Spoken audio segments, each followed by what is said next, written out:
And then go ahead, Ralph. Hey, Ralph. Hey, Greg. You were just talking about aerophagy. So I remember for aerophagy, there was the pursed lip breathing to Yeah, address it. that's bronchioles. I mean, it still would probably help the aerophagy a bit, Mm-hmm. but that's more for bronchioles. Yeah, Okay. yeah. So what would be because at night, when I'm laying in bed and I'm trying to breathe deeply, I'm noticing that my breath is very uneven. That So would be bronchioles. That would be okay. the pursed lip breathing, like Okay. larch, German chamomile, anula, Ame visnaga, Mm-hmm. hyssop, sitka, frankincense. Like I started doing a thing where putting the larch on the body is good, and or even just a lot of inhalation can be good, but Mm-hmm. putting it on the body, sometimes I'm feeling lazy, so I just go and then lay down. Mm-hmm. But the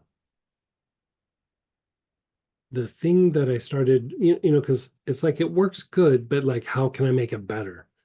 And it Right. wasn't like I wanted it to make it better because it wasn't enough, but I was like, I want to make it more long lasting, or I want to make it happen faster or whatever.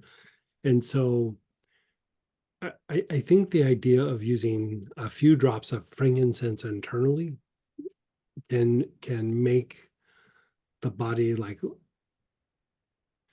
it can reduce the potential for the bronchioles to spasm, because there was that study, I've talked about it before, where they said if you use 2 or 3 drops of frankincense a day, um, or like a tincture or like, tablets or whatever, if you're using some frankincense daily, that after 30 to 45 days, that your respiratory system becomes less reactive to environmental stressors, which basically means like allergies and things that would cause bronchial spasms and, poor air quality, or if how it's like sometimes when it's real cold and you're trying to breathe, it kind of throws your bronchioles into a spasm a little bit, or Yep. any of that, or sometimes even heat can do like weird things. People can develop allergies to like extreme hot or extreme cold, and so it helps to balance that out. So that idea of like if you're trying to deepen and regulate the breath, which I think that's a great thing to be focused on. um I would, you can get a little bit of a regiment in, but like I like to kind of mix it up because, with a regime or regiment, or is sometimes we're missing little pieces, or we make certain areas better but we don't hit it all. So I like that idea of like kind of exploring either with different plants or different targets. Sometimes I really target the diaphragm. Sometimes I'm hitting the thing with the trachea. Sometimes I'm working the bronchioles. And then like I feel like, oh, I'm good. And then I go, well, let's work on just expanding the lungs. And I'll start working with some eucalyptus. And I was like, "Buh." I thought I could expand, but I had no idea how much I was restricted. And so that idea of kind of bouncing it around, and the diaphragm a lot of times is if there's a little bit of an imbalance in the nervous system, like if there is like a lot of, it might not be stress from now, but it could be Mm-hmm. stress from the past. And usually it's physical stress, not like, emotional or mental stress, like deadlines or something like that, but it's just like stress on the body. um that can be a Ming Men issue. And the Ming Men, is constantly, that low back chakra. It's like Yeah. constantly kind of fluctuate a little bit. And when you see that fluctuation, sometimes it's reflective of there's something off in the breath. It's the diaphragm or the sinuses or the lungs or the bronchioles, but there's something off. And so, you know, um, treating the Ming Men can be good, but usually it's something reflective in the respiratory tract somewhat. So, working on the sinuses and then working on, those sternocleidomastoid, those muscles in the neck, and, just constantly kind of doing all of that usually is kind of like taking your multivitamin for your body. Like if you can get the breath really regulated, again, I go back to the canary in the coal mine. Like if you can get the breath like really, usually a lot of other things in your body are doing good. And if something starts to go off, you can usually see it in the breath. You can usually see it in some issue in the respiration somewhere. And so I would explore all those different things. Okay. Um, okay, that was a real mouthful. Is it which of the classes have we done that has a lot of breath Well, work in it? there was a free class that was the last respiratory class. Remember what that? I don't remember what that was called. I'm looking it up right now. And there was a whole bunch of protocols about like the diaphragm and the bronchioles, and Okay. so we'll pop it up, and I'm sure you probably have it, but we do so many things that we got lost in the stack, but we'll resend Yeah. it.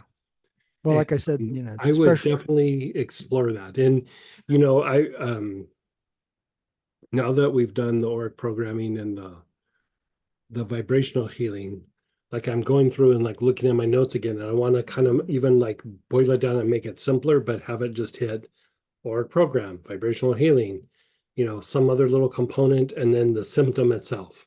Mhm. And just make it like almost treating anything could just be like this 3 to 4 step process. And some of it's maintenance, and some of it is just the diminishing the thing that's causing the symptom, and then to treat the symptom itself. And so the respiratory system is one that I'm pulling together probably first. Like that, digestion and pain are the ones that I've been working on for a while. And so it'll be kind of like a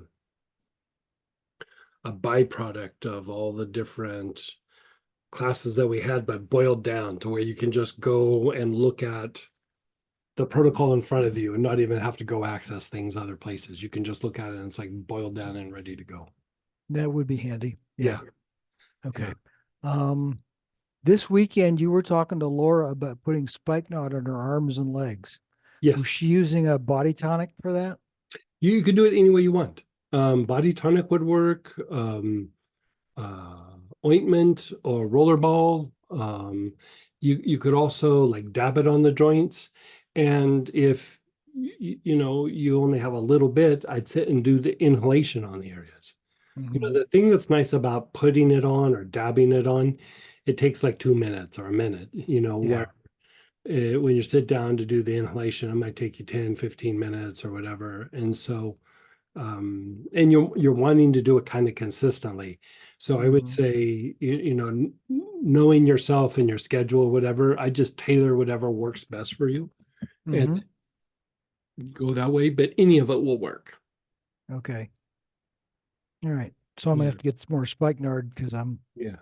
my bottle's rapidly losing its level here. Yeah. Spike nerds. And, even if you just put it on your feet, like you don't even have to do the whole arms and legs. Mhm. Even if you just put some on your feet, like on the sole of the foot and between the toes. Oh yeah, I've been putting it on in between Yeah. my toes for the past couple of weeks. So Yeah. Even that, like that will do it. Like, it okay. doesn't have to be the full arms and legs, but I find that I rotate a couple things I put on my feet every night, but Yeah. spikenard's pretty much in the majority there. Mhm. But a lot of times I don't even do the rest of my arms and legs. Like I Okay. just like rub it on my feet and call it good. And How about around the ankles? Because I was noticing yeah, around my oh sure. ankles, it doesn't seem like there's a lot of fat because I can see the blood vessels right underneath the skin. Right. And I would say that the ankles, there is a lot of congestion and blockages on the ankle just because the nature of that joint. Hmm. And so if you keep working the ankle area, it will open up the flow of energy both in releasing down into the earth and the ability to draw up healthy prana um, with doing that. Because like if you look at the idea of like somebody being like really upset at you, or whatever, and they're like, "Oh," la, la, la, la," and they say whatever they're going to say, there's the words, but there's an energy projected. And some of it is going like this, but some of it is going down into the earth, and then you're sucking it up back through your feet. And so the feet and the ankles, all the way up to the knee, but the feet and the ankles especially, um, that's where you'll really get a heavy impact. And Okay. so on the backside, like where the Achilles tendon is, the Yes. whole thing with Achilles being dipped and all that, Hmm. because there's an area back there that like you're very susceptible, to like energies from the environment. And Hmm. so, even putting a little spikenard on that area can be helpful. You know what else I used to do is I stopped doing it. I just remembered that. I used to put milfoil, like yarrow or milfoil on that area. Hmm. And I noticed that whenever I did that, like it wasn't like, oh, I feel amazing, but I could feel my body go. Like it felt like a little bit tougher. Like I could take a punch a little bit better. You know what I mean? Like Yeah. it wasn't night and day, but there was something happening. And some of that is just yarrow really diminishes mm, those things that potentially trigger us. And putting it on that area, it's like even when people are projecting weirdness or negativity or hostility, it's like it makes it less triggering to the body. Because as much as it might be emotionally and mentally upsetting, part of why it's so upsetting is the impact that it's having on our body. And so, like, if you can calm the body down, usually the emotions, even though you might be a little bit upset at the situation or the person, it's not a 10, it's like a 4 or 5. You know what Hmm. I mean? Or it's just like, ugh, there they go again. Where Yeah. before it's like, I'm going to wring their neck. Hmm. And so the more you can keep that reaction happening in the body, the better.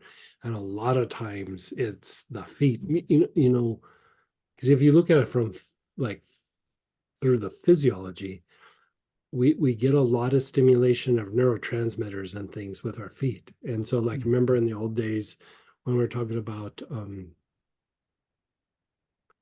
COVID, like in the very beginning, I had like a bunch of notes that I put out, and one of them was about putting certain things on the feet, but also don't let your feet get too hot and don't let them get too cold, Right. because those send messages to the body that then makes you more predisposed to getting sick. Yeah. And I've had It's my family on from my mother's side has had circulation problems in our feet. We're going way back generations. And right, my feet, I tend to run cold in the family. I'm always reaching for a sweater or a jacket or a long sleeve something to put on. Claire's running around in t-shirts. right, And my feet, even tonight, I've got relatively heavy socks on, and underneath those heavy socks, my feet are, I can tell, are a little cold. right. So I I'm would like constantly dealing with that. so spikenard would be good. You might even try, the thing that's kind of nice about vetiver is it's Hmm. still cooling, but it does improve circulation. So Okay. there's that, and there's another oil called I've got vetiver. the Taggets. And Taggets is very good for increasing circulation in the feet, but Hmm. not with heat. And like if it doesn't feel like it's improving, maybe we make you a little experiment of like a little black pepper and terebinth or something where it cleans it up, but you generate some more circulation in that area, but not too overheating. But So black pepper, as I recall, was one of those lymph movers, Mhm, right? yeah, and fascia, like it helps to Okay. open up the fascia. And do you have blood pressure issues? Yes, I have low Low blood blood pressure. pressure. Yes. I've had that my whole life, and it's caused me to fall on the ground a couple times. Just inhale and use a lot of hyssop. The hyssop will help regulate the blood pressure for low blood pressure. You could just throw it on your wrist, you could throw it on your chest, your abdomen, doesn't matter. Just get it in your skin and from time to time just inhale it.